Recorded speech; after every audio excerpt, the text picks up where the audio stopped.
Olá, queridos amigos do Movimento Espírita, do nosso estado do Rio de Janeiro e também do nosso Movimento Espírita Nacional. É com enorme alegria que estamos aqui começando mais uma tarefa que pretendemos prolongar durante todo esse ano, que são as lives sobre o livro espírita, temática muito importante, né, para o nosso movimento, porque através do livro é onde nós ampliamos o nosso conhecimento, aumentamos nosso entendimento sobre o espiritismo, sobre aqueles que nos antecederam, né, em longas datas, e também aprofundamos a nossa compreensão, o nosso entendimento acerca das obras, do Pentateuco, que foi nos trazido com tanto carinho por Allan Kardec, e muitas outras informações que sabemos ser importantes através do livro, e, no nosso caso, através do livro espírita. A nossa proposta de trabalho é que toda primeira quarta-feira do mês nós estejamos aqui reunidos, fazendo esse trabalho de conversar a respeito de uma obra, esclarecer a forma como essa obra foi desenvolvida e trazer também, né, a visão dos nossos colegas que estarão conosco sobre a importância do livro, sobre a importância do livro espírita, e nos trazendo aí tantas informações importantes e esclarecimentos. Bom, nesse momento, então, né, de boas-vindas, eu vou convidar para fazermos uma prece bem simples, bem rápida, mas que a gente possa nos conectar com os espíritos amigos, que nesse momento estão aqui com cada um de nós. Então, vamos elevar os nossos pensamentos a Jesus, agradecendo a esse mestre amigo pela oportunidade de estarmos aqui reunidos, agradecendo por termos essa doutrina que nos esclarece, que nos alivia, que nos consola, mas que, acima de tudo, nos traz aí o norteamento para que possamos seguir na nossa caminhada, certo de que estamos amparados, buscando nos melhorarmos, e que estaremos sempre com Jesus, com Deus e os amigos espirituais. Que possamos, Senhor, nesse trabalho, trazer os esclarecimentos que nos são necessários, trazer notícias novas das obras que estaremos conversando, e que possamos ter bastante vontade de conhecer cada dia mais as obras doutrinárias, subsidiárias, que irão alimentar o nosso pensamento, a nossa inteligência, mas, acima de tudo, o nosso coração. Muito obrigada, Senhor, que assim seja. Bom, eu acho que eu cometi uma pequena gafe, né, nesse iniciozinho, porque eu não me apresentei. Embora o meu nome esteja aparecendo, né, não custa dizer. Eu me chamo Carla, sou trabalhadora do Movimento Espírita. Hoje contribuo no CERJ em algumas atividades, dentre elas a livraria, e espero que a gente possa se ver aqui ao longo desse ano. Então, para a nossa primeira live, eu gostaria de apresentar para aqueles que ainda não conhecem o nosso irmão Alexandre Pereira, que hoje vai falar conosco sobre uma obra que ele teve a oportunidade de psicografar. Alexandre, ele é trabalhador do Movimento Espírita, médium, ele psicografou a obra que a gente vai conversar hoje. Além disso, ele é presidente do Centro Espírita Irmão Esperança, que fica aqui no bairro do Santo Cristo, no Rio de Janeiro, grande centro aqui. E, atualmente, ele é diretor de Relações Externas do CERJ. Alexandre, muito obrigada por aceitar o nosso convite. Seja bem-vindo. Muito obrigado, Carla. Uma alegria estar aqui com você, amiga querida, e com todos aqueles que nos ouvem, aqueles que estão já nos assistindo nessa live, né? E que nós possamos aí ter alguns minutos de bastante alegria e harmonia. Então, antes da gente começar a falar sobre a obra, conversar com o Alexandre, eu gostaria de apresentar aqui, eu acho que eu vou ter que tirar o meu papel de parede, mas já já eu mostro para todo mundo o livro que a gente vai falar, mas antes disso, vamos assistir um vídeo sobre o livro.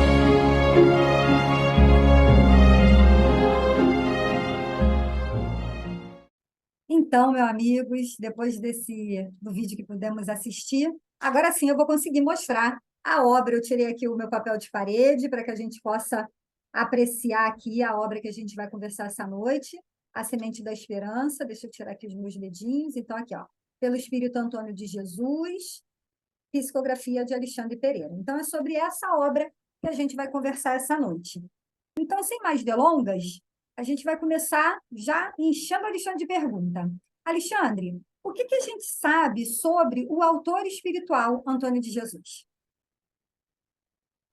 O Espírito Antônio de Jesus me parece ser um espírito familiar meu, né? E que nos vem acompanhando nesta encarnação desde muito novo. Isso eu vim descobrir depois de identificar a sua presença, da obra concluída, porque eu me lembrei de algumas anotações em que eu fiz lá com 15, 16 anos e resolvi pesquisar, olhar, e tinham algumas anotações, algumas mensagens com assinatura do Antônio de Jesus. Então, é um espírito que vem com um propósito que hoje eu entendo que seja trazer a lume essa obra. E ele não fala muito de si, mas nós recebemos informação de que, pela própria obra, pelo que ele descreve na obra, né, de que ele foi um daqueles que estavam na fundação do Carmelo, da Ordem Carmelita. E é um espírito que, pela sua vivência no livro, né, nas suas experiências no livro, nós percebemos que é um trabalhador de Jesus de intensa atividade. Não sabemos, ele mesmo não fala muito de si, viu, Carla? Então, não temos maiores detalhes. Tudo isso que nós sabemos são a partir das informações contidas na própria obra e, obviamente, no que a gente vai pesquisando, buscando. Entendi. Ele nos revelou através da pictografia que foi feita, as pictografias que foram, psicopictografias que foram feitas para ilustrar o livro, algumas encarnações anteriores dele. Mas eu não tenho autorização de falar sobre isso, então nós vamos ficar aí no suspense. Mas Tá ele indicou ótimo. Então, a ações gente vai anteriores. ficar só na curiosidade, né? Quando a gente se depara com uma imagem dessa, né? Porque, para quem não conhece, o livro ele foi todo colorido, né? A impressão dele veio colorida, por quê? Porque, na verdade, depois que a obra estava constituída, o Alexandre pode falar melhor sobre isso, o Alexandre recebeu, é, não sei falar, Alexandre, como é o nome? Psicopictografias, né? Ilustrando cada capítulo, então uma para cada capítulo, né? E também para a capa. Isso foi uma provocação da Sheila, a autora do designer da capa, né? Uma querida amiga que contribuiu muitíssimo com a obra, né? E Sheila provocou isso. Ela, não, mas os capítulos têm que ter uma ilustração. Como é que nós vamos fazer? E ela começou a puxar isso e os espíritos disseram, não, vamos então fazer as psicopictografias para ilustrar o livro. Ficou a curiosidade de saber o que eram essas psicopictografias, mas ele agora, no início de 2022, ele nos revelou o que é cada uma delas. Mas isso provavelmente só vai sair no livro 2, né? Que, na verdade, são, dando já um spoiler da nossa conversa, né? São 3 obras que compõem aí uma história, são 3 episódios de uma história, né? O primeiro é o A Semente da Esperança, que, por isso, há uma continuidade de coisas acontecendo. Então, as revelações do que são as psicopictografias aconteceram depois do livro já ser editado. Então, tem um contínuo aí que a gente não vai conseguir frear, de coisas acontecendo à medida de que os outros livros vão sendo recebidos, né? Mas não conta muito, não. Não fica Não, dando não, muito não. spoiler. Mas aproveitando, então, que você entrou no tema do livro, conta para gente o que trata o livro. Então, o livro ele se passa na cidade do Rio de Janeiro, no entorno da cidade do Rio de Janeiro, né? Envolvendo questões espirituais do Espírito Antônio de Jesus numa encarnação que ele teve no Brasil como um cativo africano, né? E vai do ano de 1889 até mais ou menos o ano de 1900. Ele vai narrar, né? Vai narrar episódios dessa vida pessoal, de encontros e reencontros do Espírito Antônio de Jesus, nessa encarnação como Balunda, né? Que é o africano de origem banto, né? E vai também apresentar relações do movimento espírita, que estava nascendo a partir da fundação da Federação Espírita Brasileira, a consolidação dos trabalhos, porque ele vai sendo envolvido numa tarefa de ajuda aos espíritas no Brasil. Então, como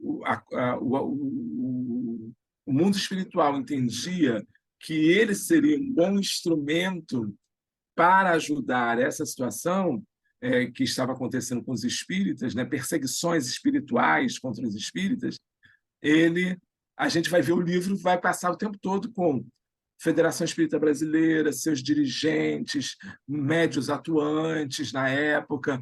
Então, nós temos aí uma conjunção da vida pessoal do Espírito Antônio de Jesus, naquela encarnação como Balunda, o seu retorno ao mundo espiritual, as suas relações pessoais e o movimento espírita nascente naquele momento no Brasil.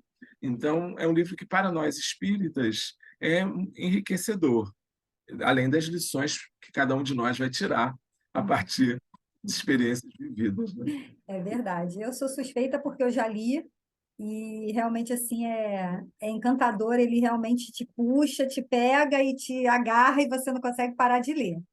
E aí você falou da fixação no movimento espírita no Rio de Janeiro, e a gente vê uma personagem, uma presença muito forte no livro, que é a presença de Dr. Bezerra de Menezes, né? Qual a importância do Dr. Bezerra no movimento espírita e principalmente no momento em que a gente conhece a história do livro? Se é que pode falar, tá? Sim, com Para não dar certeza. tanto Assim, spoiler assim. dá para a gente identifica em Bezerra de Menezes um importante pilar, né? Uma coluna da implantação do espiritismo no Brasil. Porque quando os espíritos vão fazer esses socorros que eu mencionei, essa assistência contra a interferência de espíritos ignorantes, nós vamos ver que Bezerra exerce um papel harmônico, um papel fraterno, um papel de conciliação muito forte. E esse espírito conciliador, esse espírito harmonioso, esse espírito de fraternidade, de união, estabiliza na matéria todas as contendas, as discordâncias, os pensamentos divergentes que existiam entre os espíritas da época e que a gente percebe que davam abertura para a atuação desses espíritos ignorantes. Então, aquela questão de Jesus do orai, vigiai, é que muitas vezes a gente não vigia e abre as portas à atuação dos espíritos ignorantes. E Bezerra faz o papel daquele resistente.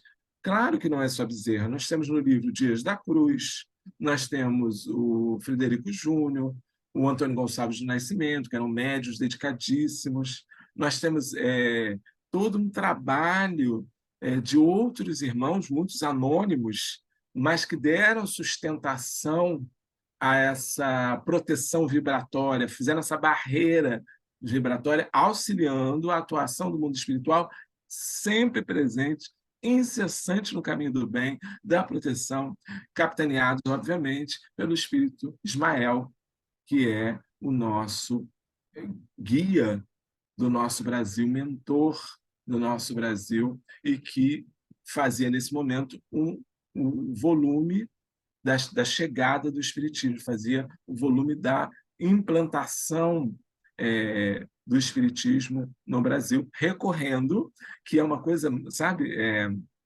Carla, que eu considero de grande importância nesse livro. Ismael recorre aos espíritos desencarnados de ordens religiosas, a africanos, a indígenas, que era a contraparte espiritual, porque não existiam poucos espíritas desencarnados. O espiritismo surgira há menos de 20 anos, na época que o livro começa, né? 20, estou exagerando, 20 não, 30 anos, né? Mas, assim, por volta de 30 anos. Então, poucos espíritas desencarnados existiam. Então, quem estava no mundo espiritual? Carmelitas, franciscanos, beneditinos, jesuítas. E esses espíritos são convocados a ajudar nessa solidificação do espiritismo, entendendo o espiritismo como um cristianismo redivivo. A gente vê fortemente falando isso. Claro, sem considerar que o espiritismo seja a religião dos eleitos, que isso é uma frase equivocada, mas no momento ela precisava vir para atender aqueles cujo coração estavam desejosos da boa nova, sob a luz do ensino dos espíritos. Perfeito. Olha, você falando, eu só vou revivendo cada capítulo, né? Você foi citando aí as falas e eu ia capturando todas aquelas imagens que estão aqui na minha cabeça, porque realmente o livro é uma viagem, né? Você consegue realmente entrar na história, né? Parece que você fez parte daquele momento, se bem que não sabemos se fizemos, né? Em Isso. 1900 eu ainda não estava, quer dizer, não enquanto Carla encarnada, mas, assim, de fato, você consegue, parece que você vivencia o momento. É muito interessante mesmo. E o livro, vou passar para uma próxima pergunta. O livro, ele se passa no Rio de Janeiro, né? E aí a gente fica pensando, né? Se o Estado do Rio de Janeiro, se ele tem algum compromisso, né? Alguma missão em fazer do Brasil a pátria do Evangelho. Você podia falar um pouquinho sobre isso? Há uma forte influência do livro, né, e as vivências, as sensações estão muito ligadas à cidade do Rio de Janeiro. Porque a cidade do Rio de Janeiro era a capital do nosso país, à época. Então, aqui, nós tínhamos o início ali do movimento republicano, nessa época. Nós tínhamos todo um contexto político, de liderança, de condução acontecendo no Rio de Janeiro. Assim também foi com as grandes lideranças religiosas. Chegada à capital federal, o Distrito Federal, vieram não só os espíritas, nós temos ramos do protestantismo que chegaram mais ou menos nesta época, de 1900, e dava-se mais força à implantação no Distrito Federal, que era a capital da nação. Então, assim, daí essa importância, Carla, de nós, ainda hoje, aproveitarmos os eflúvios que vêm desta época gloriosa em que nós podemos ter encarnados e viventes aqui no nosso Rio de Janeiro, esses espíritos que nós citamos. Então, ainda hoje, nós conseguimos visitar alguns lugares e sentir a vibração desses nossos irmãos, porque nós acreditamos nos fluidos, né? Então, os fluidos impregnaram muitos ambientes. Então, isso também nos faz uma relação de compromisso na valorização, na valoração do espiritismo enquanto terceira revelação. Claro que depois, quando a capital é transferida para Brasília, a Federação Espírita Brasileira vai também como a sua sede para Brasília, como era natural, e o Rio de Janeiro passa a ter ainda essa posição de transição, que acho que ainda hoje está, de centro desse movimento pungente, né, desse movimento fortalecido, para uma posição secundária, mas não menos importante, né? Hoje nós fazemos parte de um movimento federativo nacional. Então, nós somos uma federativa desse movimento federativo nacional capitaneado pela FEB. Mas aqui nós temos heranças físicas e espirituais muitíssimo grandes, que temos aí o compromisso de fazer a manutenção desse patrimônio. Então, para nós é isso. E guardar a lição, né? Está perto de nós as pegadas de Bezerra de Menezes, como eu disse, de Dias da Cruz, do próprio Balunda, né? Verdade. Pega lá os dados históricos, que a Cristiane Drux fez um trabalho maravilhoso no final do livro, né? Onde ela relata os lugares, explica o que é cada lugar. Se a gente for nesses lugares, a gente vai sentir a vibração dessas vivências espirituais que foram traçadas. Exatamente. E o mais pertinho é direto na FEB, né? Na FEB histórica. Se a gente dá um pulinho É, lá. esse momento do livro não existia a sede Ah, era em outro endereço, é foi em verdade. 1911, é só no 1911. Mas acho que só no livro 3, olha aí o spoiler, né? Só Olha, que a gente vai ter aí a, a Federação Espírita Brasileira. A então, sede que você citou, a sede que você citou. isso, a sede ali na Avenida Passos, né? Isso, isso.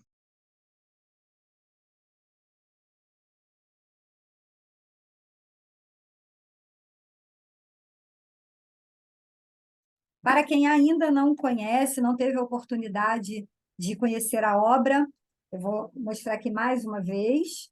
Ela está disponível para vendas na livraria do nosso CERJ. Aqui embaixo, a gente vai deixar o link para quem desejar adquirir o livro.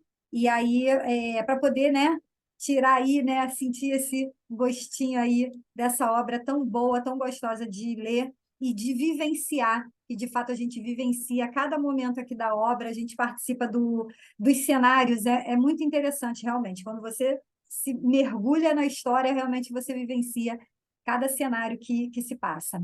Então vamos continuar. Alexandre, você é médium, né?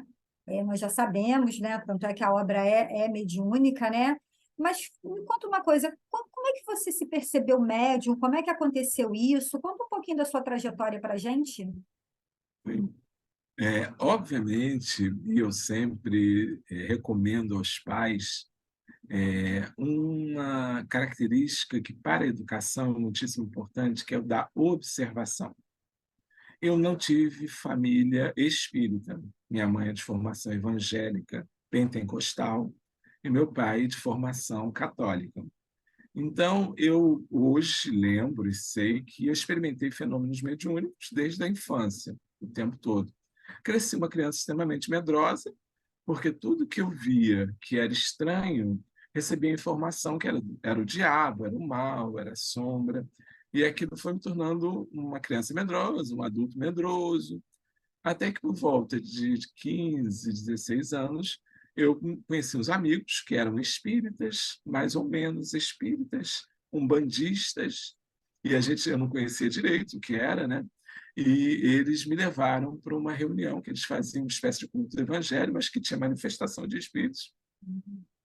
E nesse culto eu dou passividade a um espírito, né? Um espírito orientador, inclusive, né? E o que me foi muitíssimo estranho, depois da fase do medo, claro, né?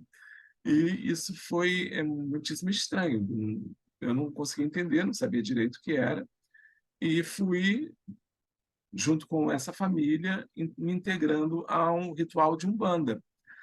Fui um bandista, mais ou menos até 23, 24 anos, quando um espírito na Umbanda, um preto velho, ele me recomendou ir para um centro espírita. Eles me deu o endereço do centro espírita. Olha, vai, meu filho, para o centro espírita, porque o seu lugar é no espiritismo. Eu não entendi muito bem, porque para mim aquilo ali era espiritismo. Eu não sabia. Embora a gente estudasse André Luiz, estudasse as obras básicas, mas assim, para mim, Umbanda e Espiritismo era tudo a mesma coisa, a gente não tinha conhecimento do que era. Então, a Umbanda me ajudou muitíssimo, sou muito grato, porque foi a porta de desempenho da mediunidade. Eu trabalhei incessantemente desse período de 15 anos até 23 anos, então aprimorou essa abertura. E, ao mesmo tempo, eu tinha contato com outros espíritos, como eu falei. Eu estava no ônibus e, de vez em quando, me vinha uma mensagem, um poema. Eu anotava aquilo, às vezes de forma completamente desregulada e não educada, em papel, como nome diz, Guardanapo. guardanapo, coisas assim, e aquilo, eu fui juntando aquilo. Eu tenho até muita coisa daquela época que eu ainda juntei, mas que para mim não tinha nenhuma relação. Então, quando eu fui para o Centro Espírita, eu comecei a estudar, comecei pela evangelização também, aí comecei a trabalhar na evangelização, fui participar das reuniões mediúnicas por causa da mediunidade já desenvolvida, né, já ostensiva, e fui caminhando normal, como qualquer trabalhador de casa espírita. Com o tempo, eu me tornei dirigente da instituição. A partir dessa parte da diretoria da instituição, eu conheci o movimento espírita, comecei a conhecer o movimento espírita, e fui seguindo até que o presidente da instituição teve que sair, eu assumi o Centro Espírita Irmão Esperança, onde a gente está até hoje, assumi e no congresso, eu não sei se eu estou me alongando, mas só para terminar, no congresso de 2010, de 100 anos de nascimento de Chico Xavier, o Espírito Antônio de Jesus se apresentou, também não sabia quem era ele, mas se apresentou uma figura, né? E me disse que eu teria um trabalho com Teresa d'Ávila e João da Cruz. Eu não entendi também, eu fiquei sem entender o que era isso. Aí eu fiquei naquilo, né? Aí até pensei que seria que fundar um centro espírita dirigido por Teresa d'Ávila e João da Cruz. Eu fiquei criando hipóteses, tentando entender, mas segui o trabalho no Centro Espírita Irmão Esperança e esses espíritos começaram a se aproximar. Então a gente recebeu mensagem de João da Cruz, né, recomendações de Teresa d'Ávila, e o trabalho foi caminhando. Até que a gente começou a receber mensagens e a gente percebeu que tinha uma sequência nas mensagens, tudo na casa espírita, né? Tinha uma sequência, e que era uma história. Né? Então, aí eles vieram dizendo que era um livro. Então, a gente começou a separar um momento específico para receber as mensagens do livro. Né? E foi sendo construído, estou tentando resumir, né? E foi sendo construído o livro até que o livro fechou e passou por todo um trabalho de revisão, de construção com uma equipe especialmente carinhosa, começando pela área de comunicação social espírita do SES, trabalhadores da área, amigos queridos como a Carla, como o André, estiveram juntos nesse trabalho, e o livro nasceu em 2020. Mas ele ficou pronto antes de 2015. Ele já estava pronto desde 2015. Então, ele fechou a psicografia em 2015 e foi editado em janeiro de 2000. Saiu a prelo, né, impresso, em janeiro de 2020. Isso. E assim, você falou, né? Em 2010, Antônio de Jesus se apresentou, trouxe para você aí uma novidade que você não conseguia construir, entender o que era para fazer. O livro veio por volta de 2015, né? Então, assim, não é um trabalho, né? A mediunidade, principalmente a mediunidade de psicografia, ela não é uma coisa assim, eu sou médium hoje, sou médium, vou começar a escrever, né? Não é uma coisa assim tão rápida, tão simples, né? Eu estou vendo aí que levou um tanto de tempo para você fazer essa construção. O que você pode falar para a gente, principalmente para aqueles que hoje estão se descobrindo médium ou que já são médium e que, de repente, tem aquela pulguinha atrás da orelha, poxa, mas comigo o telefone não toca de lá para cá, né? E tem todas aquelas questões que, às vezes, se coloca assim, eu sou médium fraco, tem gente que fala isso, né? O passe é fraco, o centro é fraco, né? Enfim, a gente escuta um monte de coisa.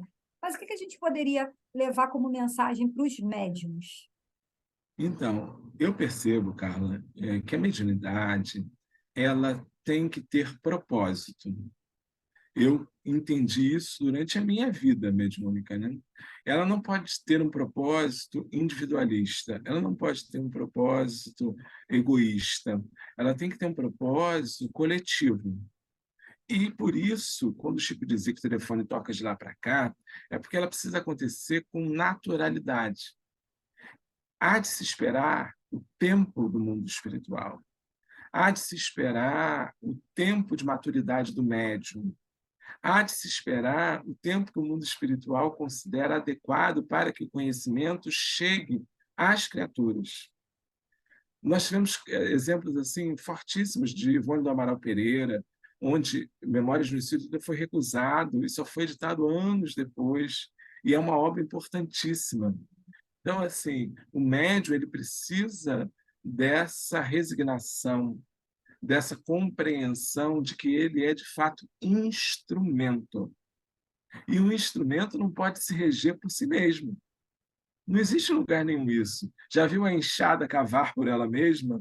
né? A lâmina serrar por ela mesma, né? Não existe isso. Tem que ter alguém que conduza. E a condução da mediunidade deve ser sempre do mundo espiritual. Aquela ideia de que eu estou aqui para servir, muito bem colocada por Jesus no Evangelho e exemplificada quando ele faz a última ceia e mostra para os discípulos de que o maior é o menor dentre eles, o maior no reino dos céus e o menor dentre eles, é o serviço. Então, mediunidade é serviço. Mediunidade não pode ter nenhum efeito secundário. Às vezes a gente pensa assim, não, eu vou escrever um livro mediúnico porque eu preciso ajudar um orfanato, então eu vou começar a escrever. Não, mas não é você que planeja isso. Mesmo que a sua intenção seja boa, quem planeja isso é o mundo espiritual. Mesmo que a sua intenção seja nobre, quem conduz é o mundo espiritual. Então, a gente não pode fazer condução de mediunidade, porque quando a gente faz isso, é muito perigoso, porque a gente pode acabar apresentando mais uma manifestação anímica, ou seja, da nossa alma, muitas vezes almas criativas, almas inteligentes, almas sábias, que vão manifestar o seu posicionamento ali, mas que não vai ter, de fato, essa organização, esse propósito maior. Então, a gente tem que ter, além disso, a gente pode ter enxertia, como não tem proteção, não tem guia, não tem segurança na prática mediúnica, pode ter enxertia de pensamentos intrusos, de espíritos ignorantes. E a gente vai lendo as obras, especialmente as obras romanceadas, o A Semente da Esperança é uma obra romanceada, você pode encontrar ali mensagens subreptícias, mensagens subliminares, que vão levar um caminho contrário aos propósitos da doutrina espírita e do Evangelho Santo de Nosso Senhor Jesus Cristo. Então, precisamos muitíssimo nos acautelar a respeito da prática mediúnica. Ser médium, todos somos. Kardec já garantiu, né? Uns em menor grau, outros em maior grau. Ser médium, todos somos. Agora, a prática mediúnica precisa de cuidado. A prática mediúnica precisa de atenção. E aí eu posso dizer que as obras básicas, né, são o alicerce, né, para toda essa construção, né, para você poder realmente, né, estar preparado, né, até para se vier um momento, seja da psicografia, no momento da reunião pública, ou seja, num livro mesmo, né, que é algo que leva um pouco mais de tempo, mas que ainda assim exige, né, disciplina, né, exige uma série de coisas. E aí eu volto a falar, então, da livraria, né, o quão importante o livro é realmente para a nossa vida, e principalmente para nós que estudamos, né? O Espiritismo, ele é uma filosofia, ele é uma ciência, ele é uma religião e requer de cada um de nós o estudo. Então, mais uma vez, convido vocês a conhecerem a nossa livraria do CERJ. Alexandre, você já falou aí, eu já ouvi uma história de 3 livros, já ouvi 1911 e tal. Conta então para a gente, né? Já que você já entregou, então a gente pode contar que a gente vai ter mais livro psicografado vindo aí. Quando o Espírito Antônio de Jesus, Carla, fez a apresentação do A Semente da Esperança, eu também não sabia, mas quando ele fez a apresentação, ele disse que seriam 3 livros que vão contar uma história que acontece entre 1890 e os idos de 1960. Então, a gente tem aí o livro 2 já está recebido, a gente fez um trabalho aí durante a pandemia com colaboradores queridos, você estava junto com a gente, acabamos recebendo toda a obra está pronta, está caminhando conforme quer os espíritos, né? Eu tenho aí uma parcela de atraso na minha conta, mas os espíritos, quando é o tempo de fazer, eles insistem, então estou aguardando aí eles me cutucarem. Então, a gente tem aí já recebido. E o terceiro livro que virá. Eu sei muito pouco das histórias, eu só sei as histórias quando acaba, porque aí eles me permitem ler o livro em contínuo. Então, consigo ler o livro todo quando termina a obra. Então, a gente já sabe que vai ter pelo menos mais 2 aí, formando aí uma trilogia, contando a história do Balunda, mas também pelo segundo, que a gente já viu, contando a história também do movimento espírita. Posso dar um spoiler?